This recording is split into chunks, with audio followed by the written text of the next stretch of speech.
Come with us on a journey into the unknown, the unexplained, and the unbelievable. We will test your senses and challenge your beliefs. A world where science and religion clash. Or do they? You will meet real people and hear real stories, but you will not believe. You will witness strange sights and hear strange sounds, but you will not believe. This is the New England Ghost Project. Welcome to the nightmare. Damn, that's not going to work. Already? That's how it's starting.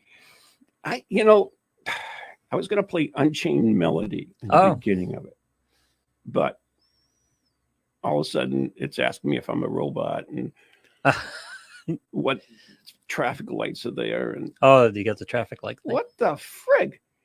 I just would have listened to the song. Anyway. Good morning. Welcome to Ghost Chronicles Morning Edition. I am Ron Kolick, your host, and with me is the Professor Lou Blassie. Are you channeling the dead Everly brother now? Is that what you're trying to do? Didn't one of them die, last week? Or did he? I think so. I don't know. Recently. Do you know the words Unchained Melody? Do I know it? Yeah? Yeah. Give me a few bars. You can say it if you don't want to sing it. I don't care. Or you can sing it. No, I'm blanking right off the. You crack me up, Lou. You like me more than I think. No, I mean, I know it, but. Yeah, I know. Put me on the spot to come up with a lyric or something. Oh, look at he's going. Okay, I'll dig that up in the computer. That's fine. Don't do it. It's not okay. that big. So, anyways, today's the anniversary of Patrick Swayze's death. Oh, okay. Pancreatic cancer. Yes. And, so that's why I was going to open up a little bit of Unchained Melody, because that's from the movie Ghost. Right. Yeah. Which is probably, it's a great chick flick. Would have been at least my third movie, Patrick Swayze movie. Yeah, it's not. Dirty Dancing, Roadhouse. Oh, Dirty Dancing's an underrated movie. That's a great movie. Jan likes it. I was never into it. Oh, it's a great movie. Yeah. It's Demi Moore too, right? No. Who's that? Jennifer Grey. Oh, yeah, Jennifer Grey. Yeah. I don't know. Anyway. And Roadhouse. Roadhouse. Which is one of those corny, it's not a good movie. No. But it's fun and it's, yeah. You still like it anyway. I think so too. Yeah. So, anyways, that's totally screwed up on my entire opening. Everything is just like messed up. And so why are we because it's the anniversary of his death, or well, let's talk about Ghost. You've often said Ghost is one of the most accurate representations. Yeah, that's one of the paths I was going on, but it's also Patrick Swayze supposedly got Whoopi Goldberg that role. Okay. Yep. Yeah. It was a good choice. It was not a bad cast. Yeah. No, I liked it. Yeah. I liked it. And so I was looking about this because I heard, and of course I can't find a damn thing, that Whoopi was visited by Patrick Swayze after he died. Oh, really? In fact, she was kind of pestered by him. Really? Yeah. So he finally, just leave me alone. So I don't know how true that is. I can't find it. I was looking everywhere on the freaking internet this morning, but see, that would make a great reality series. If Patrick Swayze had lived and they became a couple, that would have been a great reality series right there. Patrick Swayze and Whoopi. Whoopi's not my favorite. Have you seen the new series coming out, Ghosts? I was going into that. Right, but no, that's fine. But yeah, you like Whoopi? I like her as an actress. I like some of the stuff she's done. I don't like her political views. Yeah, I don't like her political views. No. Okay. But anyways, yeah. Okay, so yeah. She was Guinan in Star Trek Next Generation. Yeah, she did well there. She did well there. She did well in Ghosts. Yeah. She did well in, what's that other one? Was it Priest, Nuns or something? Oh, she was in, yeah. Wasn't she? Something going on with nuns, yeah. Yeah, those singing nuns there. What the heck was that? Yeah. What was that show? Damn. I wouldn't be disappointed if Whoopi had never happened. But she's all right. I mean, I wouldn't go that far. That's pretty deep. No, I meant like if her movies disappeared or she never ended up in these movies, it wouldn't bother me. She's not a generational talent or anything like that. She's got some good. I mean, she plays her role. That's terrible. I'll probably get called for racist now because I said she plays a role. Excuse me. Well, role in an acting sense. Yeah, exactly. She plays a role well. I mean, she does a kindly person in Star Trek, right? Yeah. Yeah, she's pretty, and she's funny in Ghost. Mhm. I like her pod. She's funny there. And that's a riot, actually, with all the ghosts coming in while she's doing her things. Yeah, that's so cool. And what's the other one? The sister one, Sister Act. Sister Act. Yeah. There you go. So I'm so. Which I'm not sure I've seen. Yeah. You haven't? I don't think They so. probably had 2 or 3 of them out there. Oh, really? Yeah, It's a franchise. It's a series. Yeah, I know they got at least 2. Sister Act 1 and 2. So, yeah, it's a fun movie. Funny, but once again, you like what you like. Yep. And before we get into Ghost, the new series itself. But the movie, you say it's the most accurate. What are the things that you liked about the? I want to go back in there, but I want to get something else too before. Yep. Well, I should have opened the show with it, except I was going to open the show with and change melody, and it wouldn't have worked then anyway. So it's stuck there. I've got to get rid of it. Yep. All right, because 9/11 happened. Yes. 20 years ago. Mm-hmm. Yeah. And I don't know if you've seen any of the memorial stuff out there now, but I mean, some of the playback, some of the first offenders. I mean, there's some great stories. Absolutely. Fox Sports did a pretty good package right before the football games yesterday. Good 3-4 minute package. Amazing stories, And be honest, the memorial in New York City. Mm-hmm. I always thought it was just like a big hole in the ground with waterfalls coming down at a wall with like people's names on it, right? Yeah. But oddly enough, my priest at Mass took time and discussed it because he went to visit it, and he was quite taken back. He's I forget I don't even know his last name, to be honest with you, Father Kevin, but he's probably got a cop and a firefighter in the family. Yeah, if he's Irish. So he's Irish. Yeah. Priest, a cop, and a firefighter. There you go. So, anyways, he went to it, and I guess you go all the way down, and then the bottom, they've got a room where they have all the picture of like all of and memorabilia from the firefighters and the police and everything, and they run. It's the constant run of the radio chatter. Oh. So you go in the room and you hear all the radio chatter that's going on, and then at the very end, of course, it goes, So and in the bottom of this huge pit they have, I call it pit, but it's memorial. Right. They have 2 crushed fire trucks, whole trucks. So this is how big this place is. I had no clue that. I had no clue either. There was much going on. I guess there's quite a bit of stuff in there that you can check out and see. But he was, he teared up at Mass a couple times on it. But it'd be a little too tangible for me.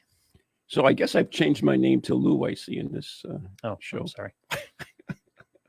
Lulu. Hey, it's Lou and Lou. I'm sorry. That's all right. It's funny, actually. You can leave it. I don't care. People know who I am. If they don't, who else? People start hitting me up for things. Yeah. My buddy Bruce said Sister Act. Yes. Okay. Helping us out there. Cool. The whole, and there's a traveling 9/11 memorial thing too. Yeah. And the actual pieces and stuff, that seems a little too tangible for me. I don't know if I really want to. Actual pieces, you probably have them in your town. Yeah. We have it in Drake. We have a piece of the girder right in front of the fire department. Yeah. And they did that. I mean, that's another great thing because the whole, what people forget, and there are probably 18-year-olds that don't even remember this or don't even think about it, is that one of the key things that we said, never forget. It was, as Jan's co-worker said when it happened, or her boss, I believe it was, he says, this is our generation's Pearl Harbor. Yeah. And it pretty much was. Yeah. Yeah. It was a really sad time.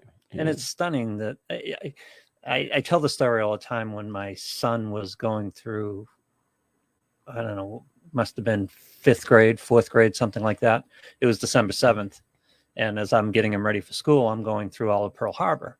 And I'm telling him, I'm telling you this because you won't hear anything about it today. Yeah. So I'm telling him the whole story, and I go pick him up after school, and there are girls out there with the stop idling your car signs, save the Save the whales. save the polar bears or whatever the hell going on. It's like, really nothing about Pearl Harbor Yeah. about there. And That's it's funny. like that you have, how can you possibly have an 18-year-old who doesn't know It's anything about 9/11? that's our school system. It really is. You could talk That's you what. well, they're the willing school to system's a product of the society. They're How wi- can the society let that whatever. happen? If you're a good teacher, you do what you do. I don't care. If I was a teacher, I would bring that stuff. I mean, some teachers get fired for this. Yeah. But at least they're stayed to their principles, and that to me, that I mean, they really don't. They just rather rewrite history than talk about real history. Right. What really occurred. Anyway. So Well, everyone's questioning why we were in Afghanistan anyway. They're trying to pass it off as that. And you know why we were in? You know why we were in Afghanistan? This is 9/11. why. 9/11. Yeah. That was shocking for the whole nation. Yeah. So anyway, Oh God, it's one of those days, right? You remember it? Yeah. Yeah. It's like Kennedy's. I'm I old didn't enough. believe it when Jan called me Yeah. and said that the plane crashed into the tower, and I says, "Oh, I was thinking of Cessna or something. It crashed in, and then I was there and I saw the second one go, and it's like, holy crap!" And it's Those moments. I'm old enough to remember the Kennedy assassination. I'm old yeah, I enough. did too. The I am Reagan too. Yeah. Reagan assassination Yeah. attempt. 9/11. Don't forget Gerald Ford's squeaky farm. Yes, I remember, yeah. Yeah. Who's now released from jail, by the way. Sirhan's up for parole too. Yeah, the And interesting. I think, did he get parole? I think I thought I already got cut parole. I know that the sons came out for him to release him, but there was another relative that went against it.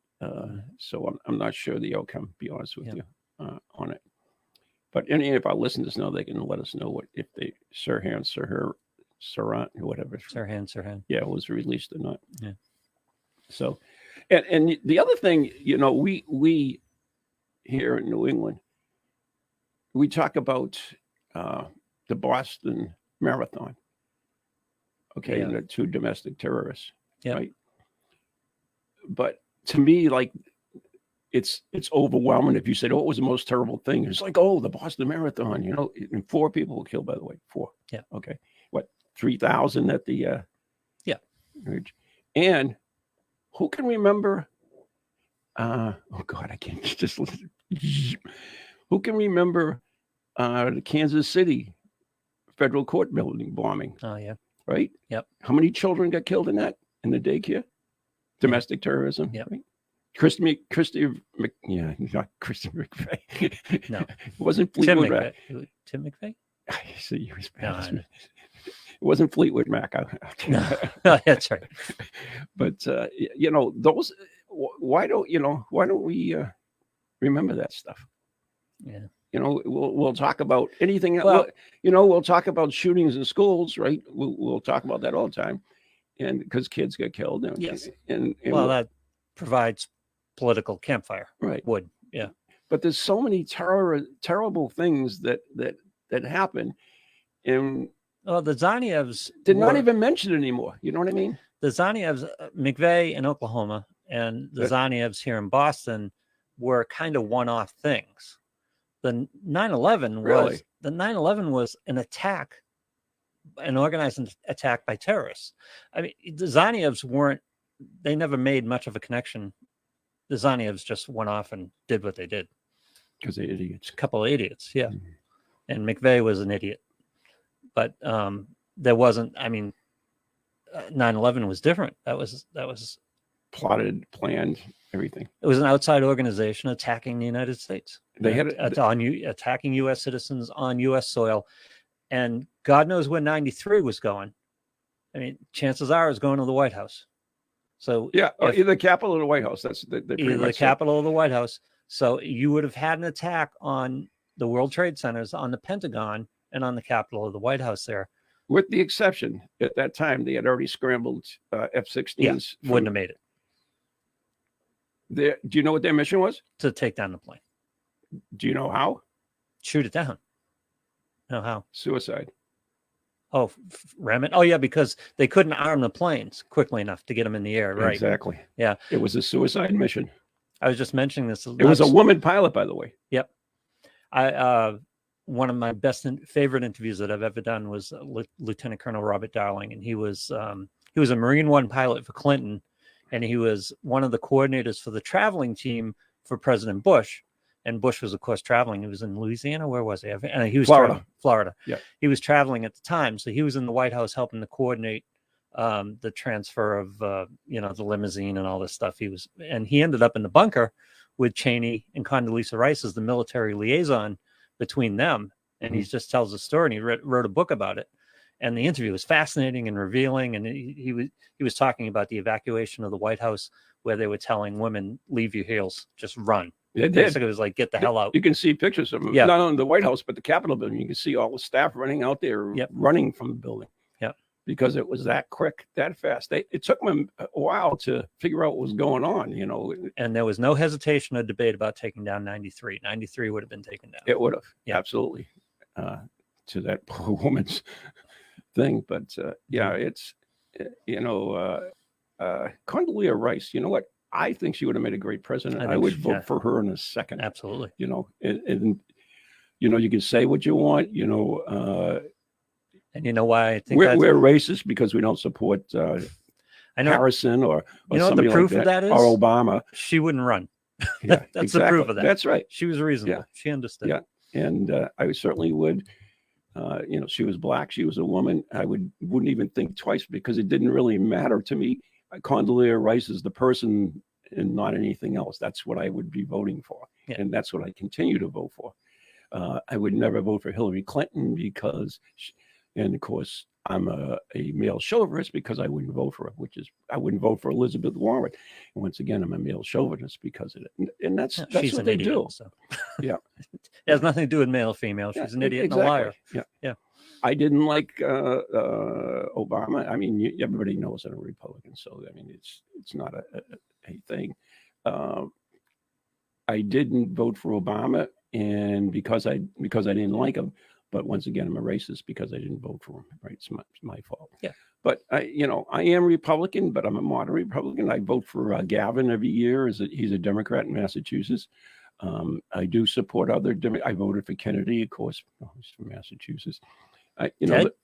No. Oh, hell no. Oh, JFK. JFK. Oh, yeah. But you got to vote for the person, and not their race, gender, or party. It's what they stand for, and what your opinion is that they will provide for the government and for you and the government. Yep. So, that being said, okay. I'm Massachusetts born and raised. I was raised in a union household during the Kennedy era. I was raised a Democrat. It's the only party I've ever been part of, but very few Democrats I vote for nowadays. Yeah. I voted for Clinton twice. Did you really? Yeah. No, I didn't. Well, who did the Republicans run against Clinton? Bush. Yeah. I wasn't a big fan of Bush's. Bush Senior? Yeah. Senior was awesome. Okay. I mean, all right. Whatever. Yeah. I really liked him. I liked him better than the son, to be honest with you. Yeah. The son gets a bad rap, but yeah. Not that he was a great president, but no, he was a decent guy. He was a good. It's like, yeah. It's like Jimmy Carter. I did not vote for Jimmy Carter. No, I didn't vote for But Jimmy Carter was a terrible president, but he is a very good guy. I mean, I have great respect for Jimmy Carter. Yep. But not as a president. Sorry. Yep. There are certain people that, that's not a job for them. Bush, George W. Bush, mm-hmm. had his ups and downs as a president. He had some problems. He did some good things, but he was a good man. Yeah. And still is. Vilifying. And by the way, they always portray him as an idiot. Well, degrees from Harvard and Yale. What do you get? Hey, just because I murdered a language doesn't mean I'm an idiot. Yeah. But the man was not an idiot. Yeah. Remember when especially by today's standards. Yeah, that's for sure. Yeah. Anyways, so let's circle around, and I do apologize for going down a route, but 9/11 should be remembered, of course. And yep. That's not only 9/11, but other tragic accidents like the Oklahoma bombing should not be forgotten as well. Benghazi, which was on the anniversary of 9/11. Yeah. And the soldiers lost in Kabul just recently. Yeah. I mean, look how the country has passed that over. Look how the country has passed that over. That is Biden's Benghazi. There's no doubt about it. Yeah, except that they took more heat for Benghazi. But Clinton and Obama took more heat for Benghazi than Biden will take for Kabul. Yeah, sure. Well, we'll see. His popularity is. Yeah. But anyways. Yeah, the media is not ringing the bell, but by the same token, yes, people are reacting to it and they're reacting to it strongly. Yeah, exactly. Why do we give up all these lives? Afghanistan's his Vietnam. I mean, oh, sure. I mean, Afghanistan is just a massive botch from the beginning. Yeah. Well, it wasn't. I take that back. No, the withdrawal. Oh, the withdrawal. The decide to withdraw was just a massively poor decision.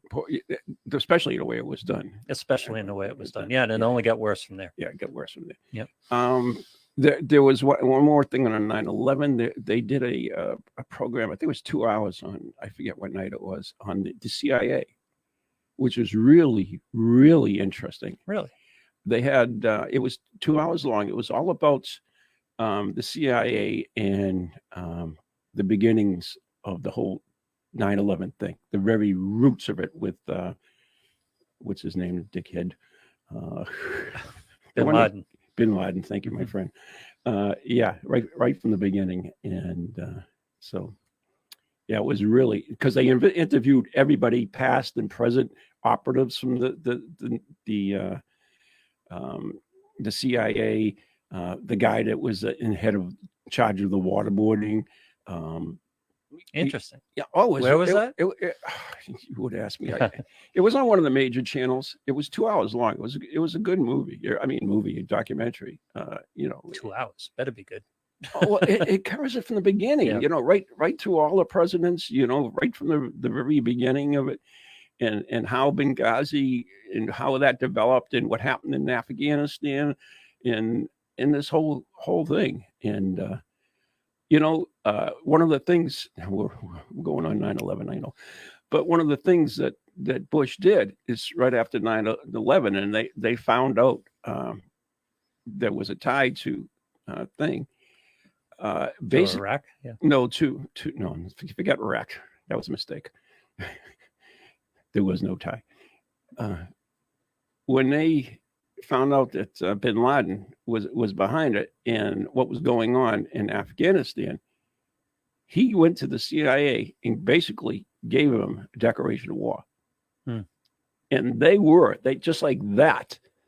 They had troops on the ground. They came over. The first operatives that came over, CIA came in with bags of money, and they bought the local tribes, local chieftains. They started their thing. And before it was even done, there was like 6 provinces that were already set up with military operations to go against Benghazi. Oh, fascinating. Oh, that show is great. I mean, you if you can check it out. It's the CIA's involvement in 9/11. So I don't even know the name of it. I apologize for that, Lou. I didn't even want to talk about it. I mean, didn't plan it. But it was good. I found it very interesting. So, anyways, back to Ghosts. Should we take a break and then go back into Ghosts? Yeah, why don't we do that and set the stage up again? All right, so you're listening to, believe it or not, Ghost Chronicles and not the political Chronicles with Ron and Lou right here on Toji. Right now on where are we? No, we're going to be on Toji. Oh yeah, Toji Net. You might be listening on Toji Net. The net. I don't know where. Facebook on Ghost Chronicles. Facebook and so forth. And apparently on Amazon, and Audible, and Apple Podcasts. Yeah, I guess everywhere. Yep. All right, we'll be back.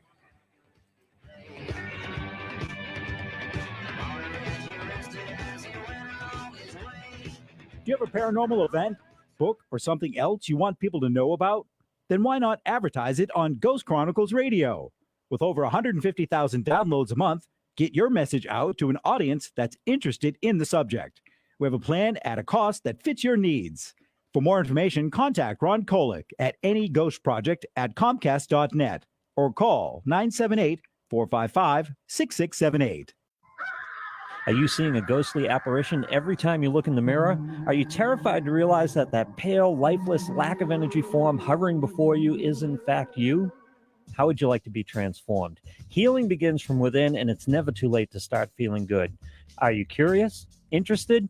Good. Don't wait another minute. Visit transformyourlifenow.org or contact Maureen. The email address is maureen@transformyourlife.org.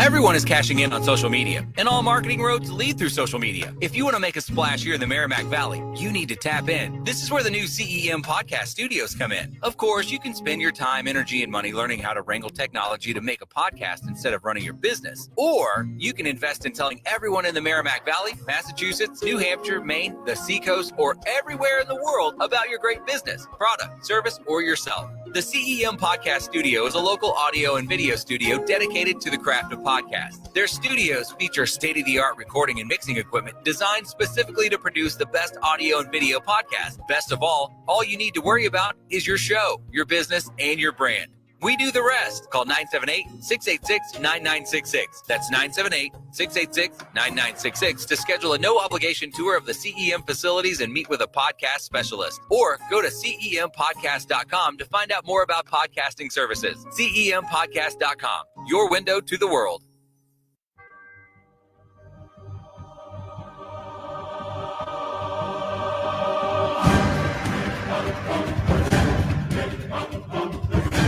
Welcome back to Ghost Chronicles Morning Edition with your host, New England's own Van Helsing, Ron Kohling.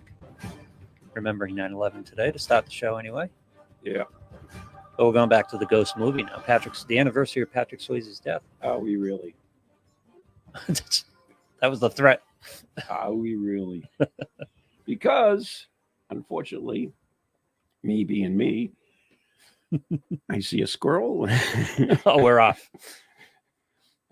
It was the tagline that killed me. Haunted brothels that will scare the pants off you. Oh. Okay. I'm sorry. No, you got to follow that. I'm sorry.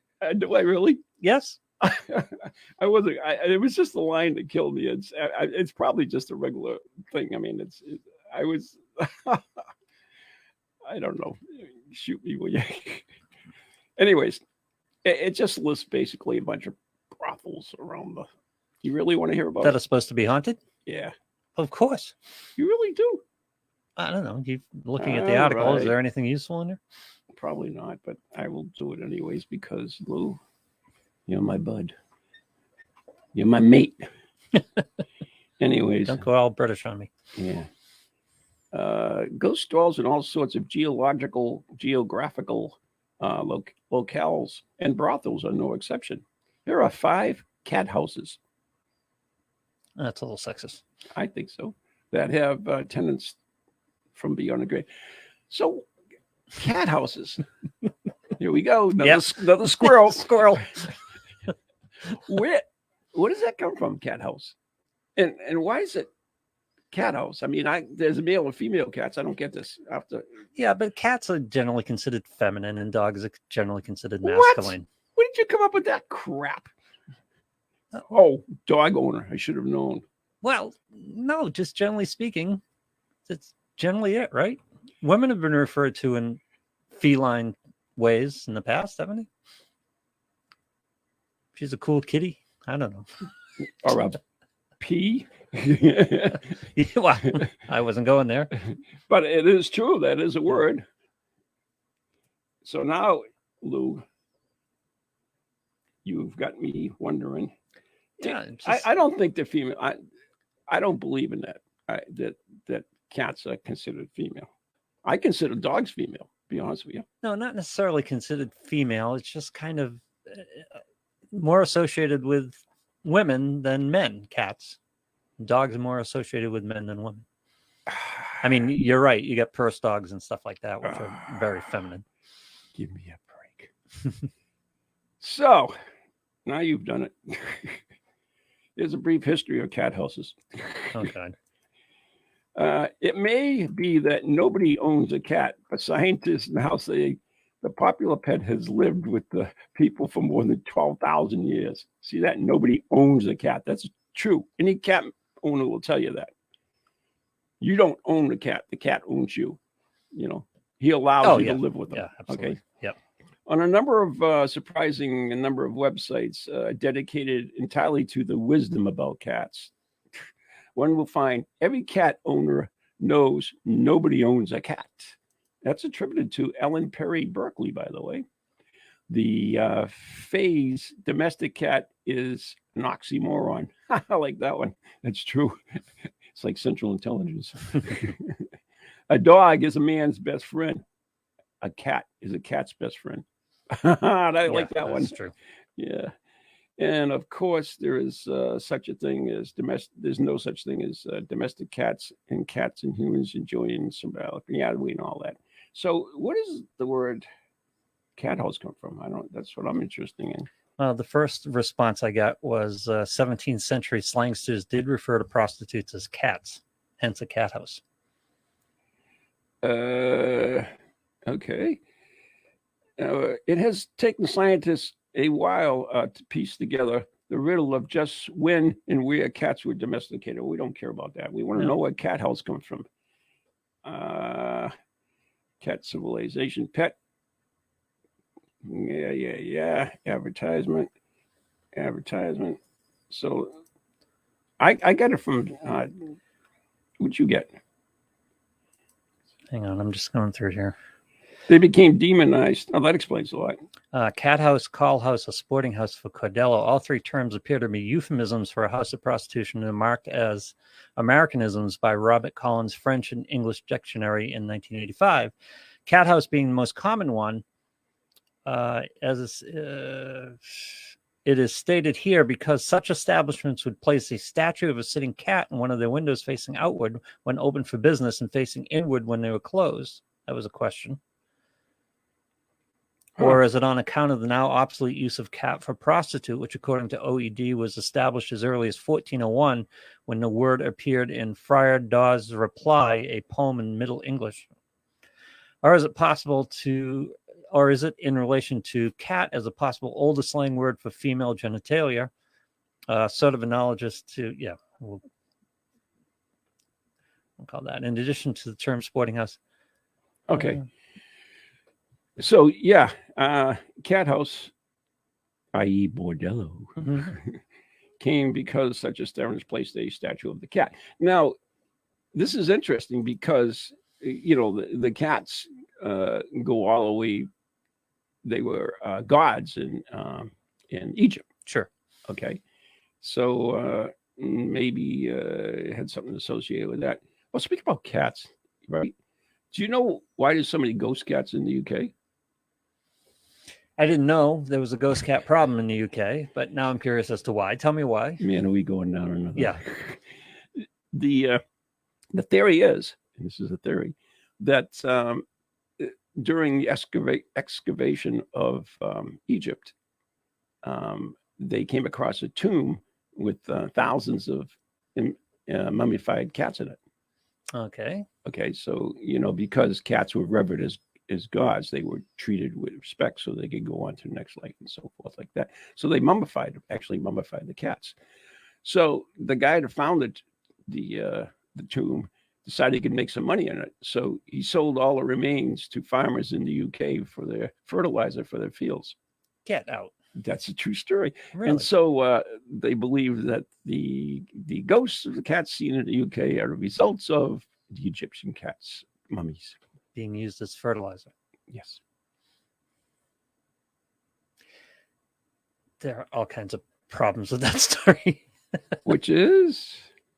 There was no more efficient, less costly, better way to fertilize your fields than importing mummified cats from Egypt. Hey, this is good. Oh, were those like designer? These are good. Was that designer Egyptian cats? No, yeah, this is no bull. Yeah. Get it? Do you have a cat? That was a pun. Bull. Do you have a cat? Not anymore. I had to put it down. Okay. Yeah. First thing in my life, I cried. I understand. Absolutely cried. I've never killed him. But how Egyptians could revere them as gods is a little beyond me. Not me. They're pains in the ass. Yes, but they are because they are. They ignore you. Yes. Right? It's like you're a mere human. I don't have to listen to you. Right, exactly. Yes. I'm not a dog. Right. I'm not stupid. Look at that stupid animal. Yeah. paying attention to him. Yeah. Yeah. Anyway. So, England is overrun with ghost cats. Is that? well, they have ghost cats, and so Oh, they yeah. think that's one of the sources from. Well, speaking about, okay, here we go again. Another rabbit hole. Do you know up in Maine, somewhere is buried a catch of Egyptian mummy wrappings? Really? Yep. Why? How did they get in Maine?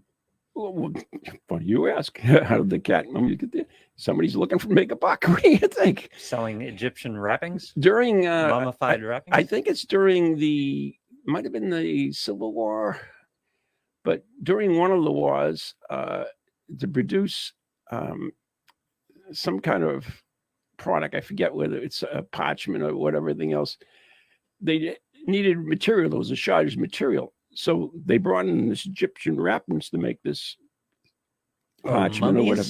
From mummies, yeah. This investors. All right, so I got a question for you.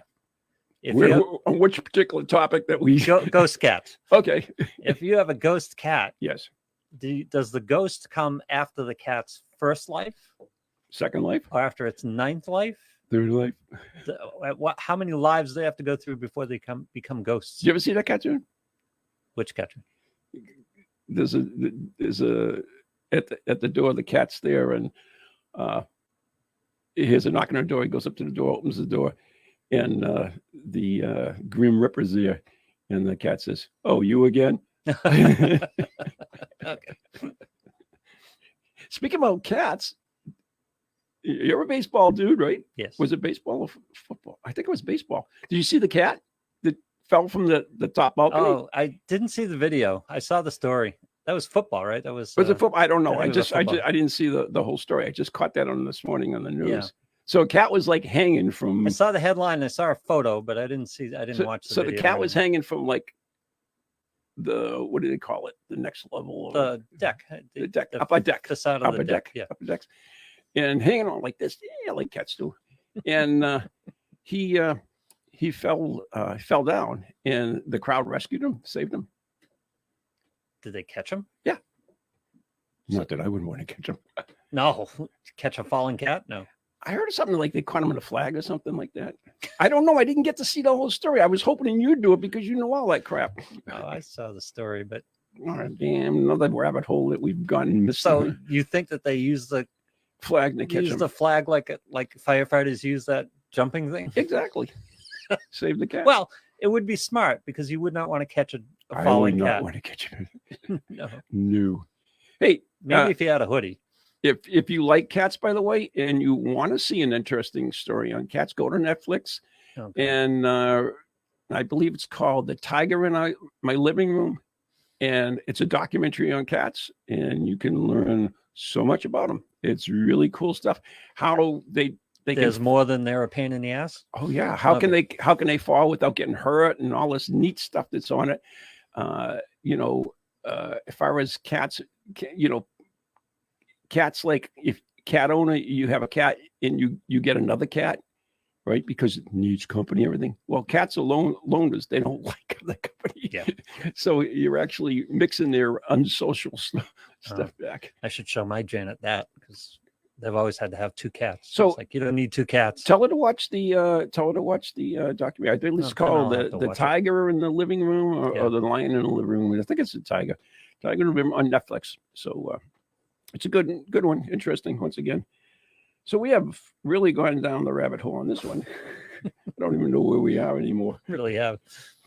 So we talked about the Egyptian cats, and let's backtrack. We fertilize. Mummy wrappings fertilize. Right. England's cat ghost problem. England cat's ghost problem. Cat house. Cat house. Yeah, there you go. You started the story of haunted bordellos and why they were called cat houses. See, right. we unwove it. Sort of. Or rewound and it or whatever. And we've come up with, this is, unless you know another reason, feel free to let us know.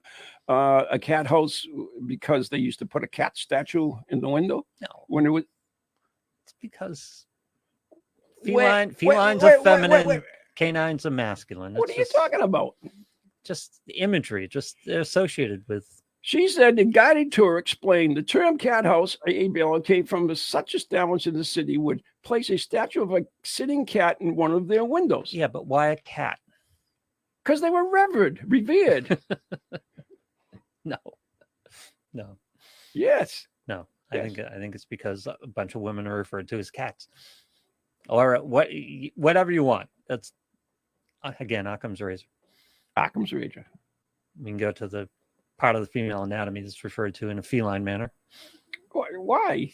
Because it makes the most sense. Yeah, but that could have came from, we don't know when the word, let me see. The When chicken or the egg argument? what is the origin? Where does the origin of the P word come from?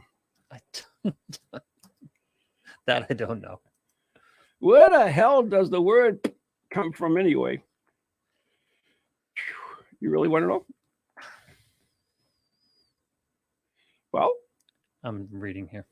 oh, you're reading? You can read. I didn't know that. Yeah, Seems I like can you're making read. me do all the work. No, I can read. I just don't want to read it on the air. Yep, it's oh, wow. Now Okay. All right. What do you got? I found something interesting. Cat by the 1690s is a diminutive of the word puss, also used for rabbits in 1715. The term of endearment for a girl or woman from the 1580s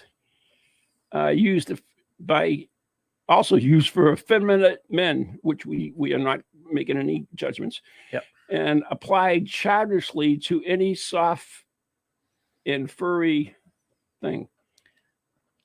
To play P was a World War II RAF slang to take advantage of a cloud, jumping from cloud to cloud to shadow the potential victim to avoid being recognized. So that's what that's the definition of the word P.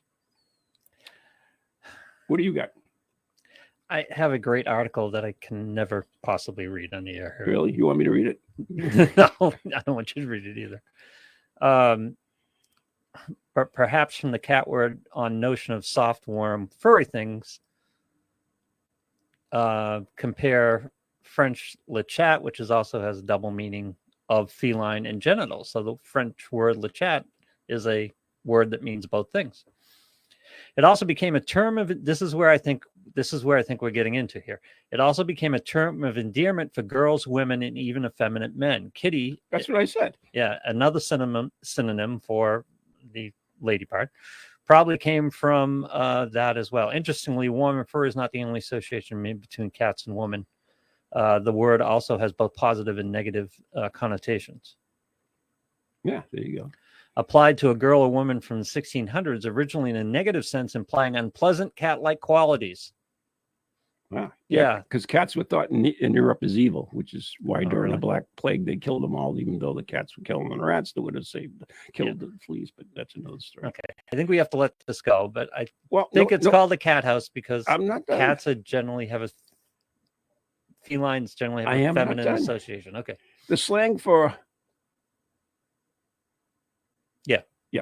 by 1879, it's probably older. From the Norse word puss, or pocket or pouch. Yeah. Or perhaps instead, the cat word is a notion of sauce. And yeah, there we go from that thing. So What's the name of the site? Because I think you had the same site I have. etymol ETYMONLINE. Yeah. Origins of words. All right, just be careful. That's all I'm saying. And songs such as Puss in the Corner in 1690 was attributed to De Freyfrey, clearly play on the double sense of the world for the ribald effect. What's a ribald? I don't know. RIBALD. Never heard of that word. I'm not going down that road either, by the way. But okay. All right. So anyways, that's all right. We went off on another one. Where the hell are we now? Back at the haunted cat houses. Oh yeah, haunted cat. Haunted bordellos. I've got like 18 things open up on my thing. I got to go crackling back there. So,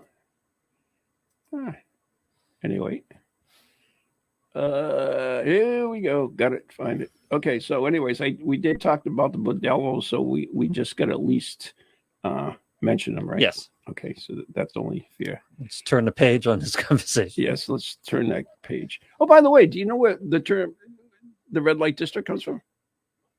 I'm pretty sure I told you on this show before. Probably. Refresh my memory. It was during the 1800s, I believe it was. The signalman on the railroad tracks would have a red light, and in the town they would go in and visit the people in the town. And when they did, they used to put the red light outside their lantern outside the door, and when they went in, Oh, it was like a sock on the doorknob type of thing. Moving right along. First up, Really, it's about the tamest thing we've been into so far This in the is last true. 10 minutes. yeah, but Yeah. my mind started wandering again. So Yeah. First up is the Bridgewater Theater in Tombstone, Arizona. Ooh. This old saloon is inhabited by the spirits of deceased rowdy patrons. Is Tombstone an actual town Yes, still operating? yes. You Okay. can go. You can go visit. They have the OK Corral and all that crap, Really? and they have shootouts and stuff. Be a great place to live, right? Tombstone, Arizona. It's Arizona. I know. Who wants to live in Arizona? Don't tell me. Oh, it's not the humidity. It's freak you. You can have Arizona. Okay. There's only one state in this. Well, only one. New England. That's it. Mhm. That's it. Best place to live in the world. New England? New England. Yeah, talk to me in January. I'd rather have it. Who would you rather have?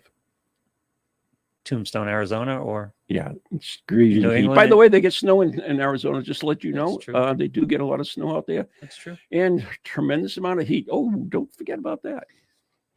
I'm just talking about January and February. Hurricanes, fires. They have no hurricanes in Arizona. Not in Arizona, but in other Okay. parts of the country. Yes. Tornadoes. I mean, we get our own, but everything we hear is much smaller, much tamer. No alligators, no scorpions, no No rattlesnakes. alligators. Oh, we have rattlesnakes, but Yeah, once again. Yeah. They're they're a rattlesnake island. Did you know that? yes, is it in the Quabbin? It's in the Quabbin It's in the River. Quabbin. Yeah. There's an island where they just dumped a bunch of snakes. It's a sanctuary for rattlesnakes. It's a sanctuary for rattlesnakes. Can you believe that? No. Have you ever heard a more Massachusetts thing in your life? Take all the rattlesnakes and dump them on this island. Typical liberal thinking. I always like the bumper sticker, nuke the whales. Remember that? Because anti-nuke, anti-whale, save the whales, anti-nukes. So just put them together and it was nuke the whales. That was a big thing when I Some was a kid. poor guy who's fishing on the Quabbin That has no idea. has no idea about this island and just stops because he has to stop. They got to have signs or something, don't they? They must have. Must have. Do you know there's an island off, I believe it's Chile. It's a lighthouse on This it. is attention span theater, isn't it? I know. we're right on focus. Yeah. There's an island off of Chile that's entirely inhabited by poisonous, and I mean wicked poisonous snakes, and it has a lighthouse on it. I would like to be that lighthouse keeper. They didn't last long, Oh, man.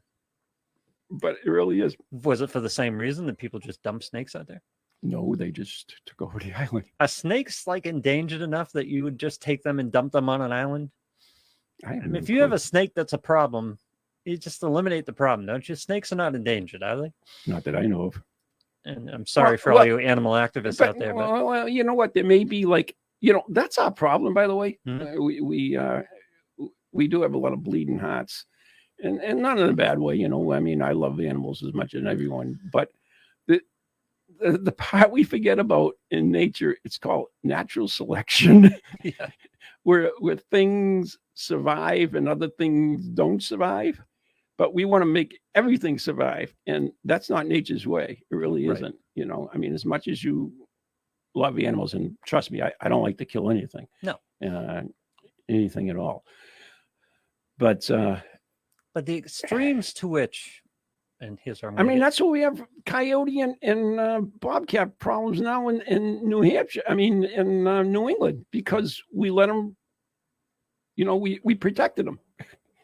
and I'm going to get in trouble with this. Oh, please They do. take 7 miles of beach off of Plum Island Oh, here we go. every year for the piping plover. Lose And they pet peeve. and they The piping mark clover. off the public side of the beach on the north side of the island. That's in the refuge, which, okay, it's a refuge, I guess, if you want. But good Lord, the piping plover? Can't have enough piping clovers. I guess not. But it just taken to an absurd level. I don't want the piping plovers to die out, but really? Also, I agree with you on that, by the way. I understand about sanctuary and everything else, but yeah, it's a balance. Once again, we forget about natural selection.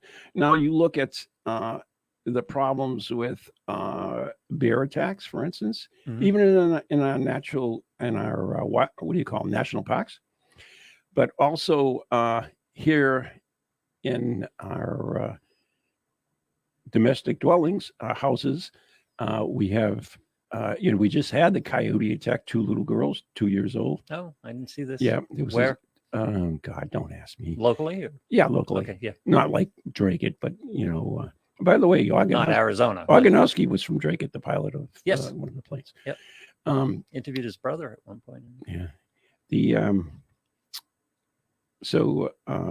What else? Oh, yeah.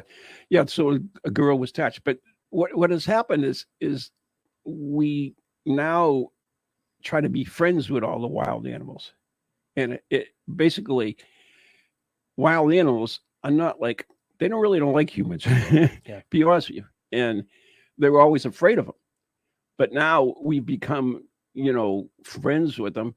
We are inviting them into our environment, and doesn't mix, because they are what they are, wild animals. I mean, they do what wild animals do. I mean, you look at the lions and how majestics and all those other things, and yet they have to go out and kill, animals to eat and everything. I mean, that's what they do. I'm reminded of the story of the scorpion and the frog. Oh yeah, give it to us. That's a Epos tale or something. Epos fable or something. Is it? Is it? I don't know. Scorpion wants to cross the river, and he talks a frog into taking him across the river. And the frog's worried because he's a scorpion. And he goes, "No, I just want to get across the river. Just take me across the river." And so the frog agrees, and the scorpion gets on the frog's back, and they're in the middle of the river, and the scorpion stings the frog. The frog dies, and the scorpion dies. But as they're dying, is, "Why did you do that?" Yes, "I'm a scorpion. It's what I do." It's true. Yeah, that's nature of the beast. And we forget that, unfortunately. I mean, like I said, I love it. But we have issues there. There are balances like on Plum Island with coyotes, where there's a coyote population. And of course, you don't want them in your yards and around, and people don't want that, but you don't want to kill them off either. And, but you can't. You don't want to kill them off, but you have to kill them off. That's the problem. You have to control it to an extent, but exactly nature. And by the way, the coyotes become problems in areas now because of all the building, and you've just displaced them and stuff like that. But and the population has grown too far. And the population. Natural selection, what it does, it's population control. It very is. It's what it is. I mean, it's very simple. Nature knows that you can only support a ecosystem can only support so much, and so it makes a list of predators. I mean, we look at places like Australia and everything, and how they effed up. And I remember when, of course, I have a degree in environmental science, so. One of the things I had to study was all this nature. There was an island out in, what the heck was it? Out in the South Pacific, where they had a problem with rats, and then they brought in, I believe, cats or something. Then the cats started killing domestic animals, and so then they brought in another predator. So it was one of those the spider to catch the fly. Yeah, and so they end up with all kinds of problems just because they. The perfect analogy here is the government messing with the free market. The ecology is a free market. Yeah, true. Right? So the forces will balance. When humans stop messing with the free market, that's when things get out of hand. Yeah. And it usually screws things up. Humans are, they want to make money. And to be honest, though, a lot of the times we're having an adverse effect on ecology. Like, for example, you're killing whales or something like that. A lot of times we go too far. Yeah. More often than not, we go too far the other way. We just. But did you ever think that some of these are supposed to actually be as part of nature's plan to be extinct? Really? So we're part of nature's plan, killing off the Of whales or course we are. fishing out the banks? Aren't we? We're part of nature. Believe it or not, we think, well, we're superior. We can control nature. No, nature will tell you you can't control it. So Trust me. Your stance would be humans are a tool of evolution, or Exactly. a tool of an ecological tool. Exactly. We are. We're all part of this giant ecosystem. And that's the way it is. I mean, That's a plan-based theory, that there's a plan here. Well, there is the natural order of the universe, right? I guess, but we're not going to get to brothels, are we? No. I guess, but there's a difference between thinking it's a plan and thinking that it's, in other words, things can get out of hand. Oh, absolutely.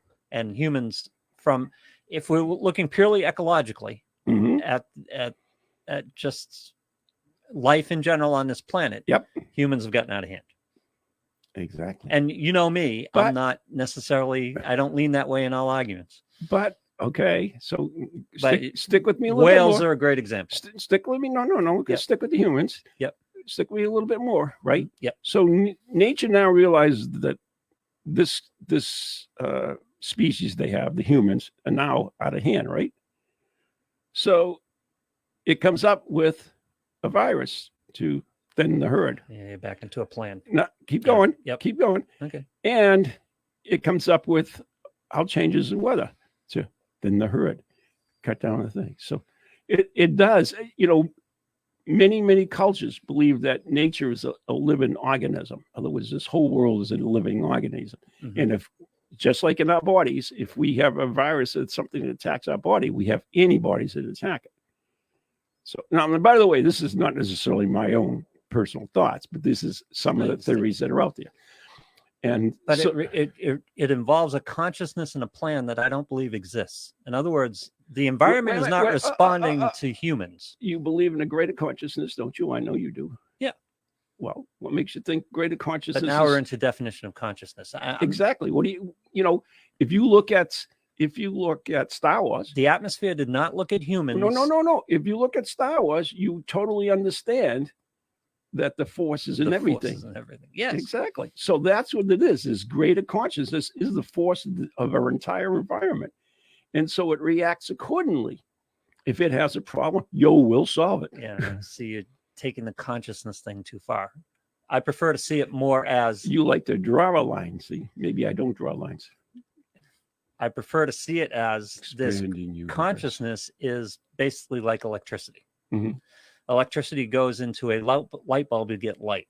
Electricity goes into a heater, you get heat. Electricity goes into an air conditioner, you get cold. And the electricity has no decision to say over it. It's just powering it. That's all it's doing. The electricity isn't saying, "Oh, I'll make heat today." No, those are laws of the universe. That has nothing to do with living organism. Electricity is not a living organism. That's the way I see what we're talking about as consciousness. You're seeing it as a thinking organism that makes a plan in response to something else. It's no. Now you gave it intelligence. I never gave it intelligence. Of course. Well, I gave it reactionary. It reacts to something.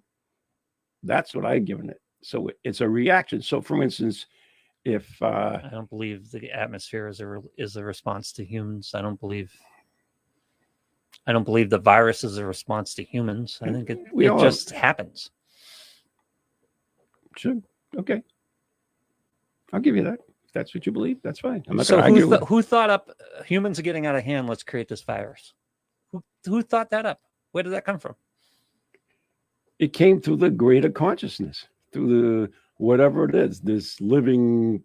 I mean, look at, what do you think we have plagues all the time for? Why do we have the black plagues in the Black Ages, Dark Ages, whatever they were? Dark Ages. That's just ecology. That's just what?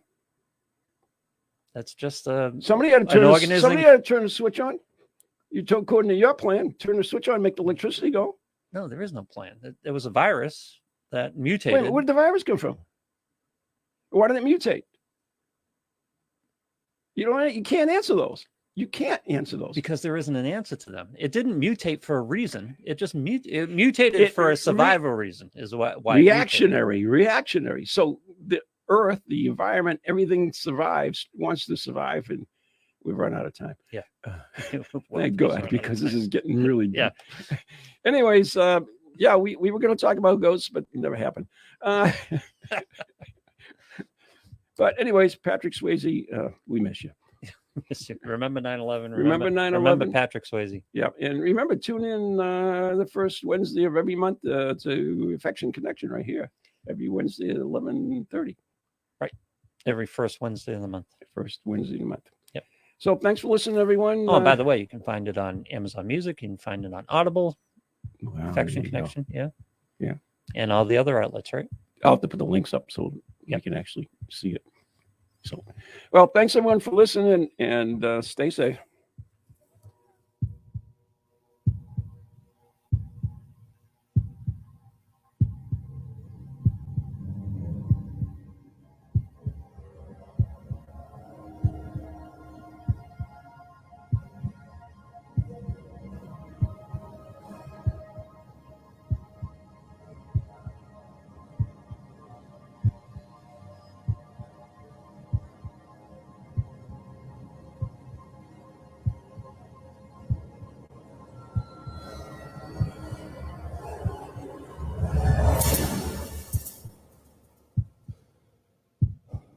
From ghoulies to ghosties, long-leggedy beasties, and things that go bump in the night. Deliver us, good Lord.